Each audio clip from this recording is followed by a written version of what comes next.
अखेर न्याय कुठे मिळतोय? अधिकारी आंधळे झाले का? शेतकऱ्यांची जमीन कुणाच्या बापाची आहे?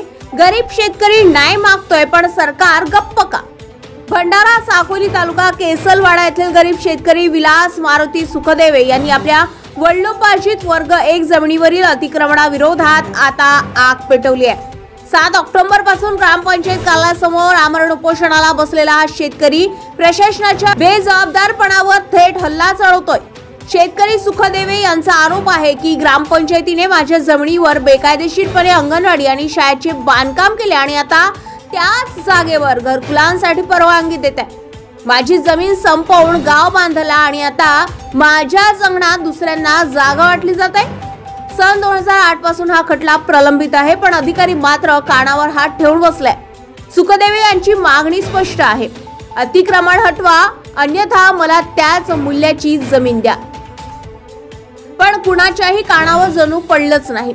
सरकार, प्रशासन आणि ग्रामपंचायत सगळं शांत पण शेतकरी मात्र पेटलाय।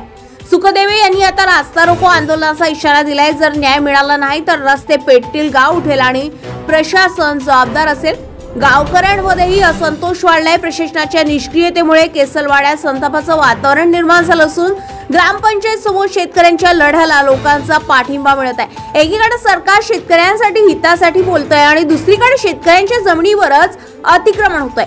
हे न्याय आहे का? अन्याय? हे विकास आहे का? विनाश? या प्रकरणात पुढे काय घडतं? प्रशासन जागं होतं का की शेतकऱ्यांचा आवाज पुन्हा दुर्लक्षित होतो? हे जाणून घेऊया आमचे प्रतिनिधी साहिल रामटेके यांच्याकडून। नमस्कार, मी साहिल रामटेके आणि तुम्ही बघत आहात गरजा महाराष्ट्र न्यूज 24 आणि मी साकोली तालुक्यातील ग्राम केसलवाडा इथं आहे। इथं असताना तुम्ही बघू शकता की थेट अंगणवाडी कार्यालयासमोर आणि ग्रामपंचायतच्या कार्यालयासमोर विलास मारुतीजी सुखदेवे हे उपोषणावर बसलेले आहेत। त्यांच्या मागण्या काय आहेत आणि ते उपोषण बसण्याचं नेमका कारण काय आहे हे आपण आता जाणून घेणार आहोत। तर हे आहेत सुखदेवेजी। ही गेल्या काही वर्षापासून यांचा जो काही जागेचा जो प्रश्न आहे तो प्रलंबित आहे आणि त्याच प्रश्नाकरिता ते आता उपोषणाला बसले आहेत। आपण त्यांच्याशी बोलणार आहोत। काकाजी, काय नाव आहे तुमचं? माझं नाव विलास मारुती सुखदेवे। काय आता तुम्ही उपोषणाला बसले आहेत? आज मला वाटते तिसरा दिवस आहे, बरोबर आहे? तर काय तुमच्या मागण्या आहेत ह्या संदर्भात? माझ्या मागण्या म्हणजे शासनानं ग्रामपंचायतनं माझ्या जमिनीवर 1.5 एकरावर कब्जा केला आहे। बरं, 20 वर्ष म्हणजे 1983 पासून। त्याच्या मोबदल्यात मला जमीन देण्यात यावा, नाही तर पैसा देण्यात यावा।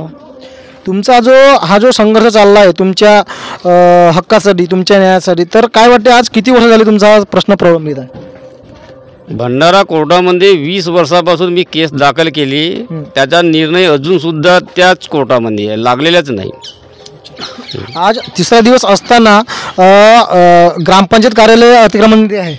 ग्रामपंचायत, शाळा, अंगणवाडी, 5 घरकुल, सानगडी ते केसलवाडा 300 मीटर रोड, अजून काही प्रायव्हेट घरकुल आहेत, 3 घर आहेत, 3 असे एकूण 1.5 एकरावर मालकी हक्काच्या जमिनीवर कब्जा आहे।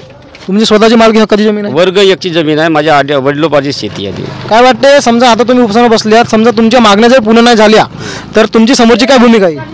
याच्यानंतरची भूमिका म्हणजे अशी की आमचे जो कुटुंब आहे 5-6 लोकांचा, तो संपूर्ण कुटुंबच आम्ही उपोषणावर उद्यापासून बसू। उद्यापासून बसण्याचा आमचा निर्णय झाला आहे। महाराष्ट्र 24 न्यूजसाठी साहिल रामटेके, साकोली, भंडारा।